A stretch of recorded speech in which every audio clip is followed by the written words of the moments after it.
Welcome back to the Black Hills and Eastern Railroad, everybody. Today we are taking a look at this switch panel. I'm continuing with this actually by installing brand new switches here. I was trying to use switches that we had salvaged off of a guy's estate layout, and I was having a lot of trouble making solder joints and just dealing with the old wire that was there and stuff. So I decided to start brand new here, and what we're going to do is go ahead and tin all these leads here, so we can solder to each one of these. And you might remember back in the day, I showed an episode where, a very brief episode, where I had given an example of moving a tortoise machine just like this, with using a switch and a little wall-wart. That's what we're still going to do here, and we're going to put power in on the middle two leads here. Then we'll cross wire the outsides, and then we will have leads that will go to our turnout for control on pins 1 and 8, I believe is what these are. So the first step here is to get all these leads tinned on the back side of the control panel, and then we'll go about installing power, and then we'll walk out to the layout and install the wires that go to the turnouts.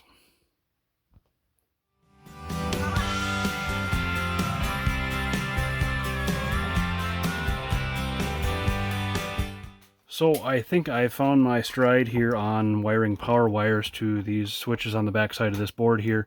I've got here 20 gauge thermostat wire from Fleet Farm for no other reason. This is probably heavier than what I need, but just what was available in a pinch here a couple of weeks ago. I wanted to get started, and here we are. So here's what I'm doing. I'm cutting a length off that seems appropriate. I'm going to tie all these together to the power source. Once we get everything soldered in, I decided I didn't have to tin the switches themselves.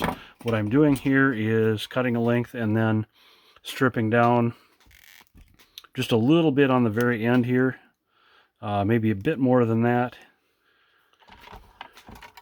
What I'm doing is stripping a very little bit of the wire off of the very end, just enough to tin and make a hook. Each one of these switches has I don't know if you can see this on camera or not, but they have a little bit of an eyelet through these where we can tin the wire and then stick it through and make a good solid solder joint out of that. And I'm standardizing on white on the far side here and red on the close, so we can have every switch wired exactly the same way. So I'm going to take the beak of the needle nose plier here and make a little bit of a hook on the end of that wire. The same with the red. As I said, we'll tin that wire, and I'm just going to push that through that eyelet, and then I'm going to heat that solder joint up and just make a joint with the switch to provide, and that gives us a nice good strong joint, and we don't use too much heat with that. So what I just got done here is I tied all these power wires together. They're all attached to each one of the inputs, the two poles in the middle here on these DPDT switches, and we're ready to stub these out to our 12 volt power supply, wall-wart, whatever you want to call it. We'll put a piece of heat shrink on there before we attach that, and then we're getting ready to attach these turnouts. I don't know if I showed you guys my switch panel frame or not before. If I didn't, I apologize, but I did some refiguring on this, and I was going to mount this via Velcro strip. And I quickly found out that that Velcro strip does not adhere to the back side of this masonite very well, this unfinished side. So I have picked up at Fleet Farm, you guys are going to think I live at Fleet Farm, this set of mini hinges here, and I'm going to pre-drill holes, pilot holes for these hinges to screw into. And then what I did over here on the panel is I actually used white glue, and I picked up, this is what they're calling 3/4 by 3/4. And glued that to the back side here, and I should be able to screw onto that and hold that onto the frame, and then the frame will hold on to the underside of the layout, the bench work, the back side of the bench.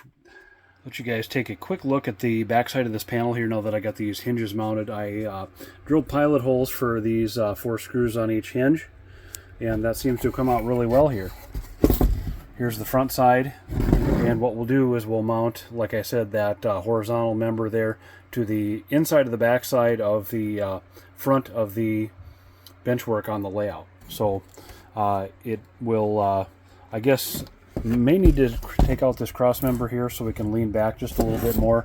because this will be viewed from an angle up here as the operator is maybe needing to run these switches. But again, since this is in a staging area, I don't figure for there to be a lot of activity on this panel, so maybe it'll be all right.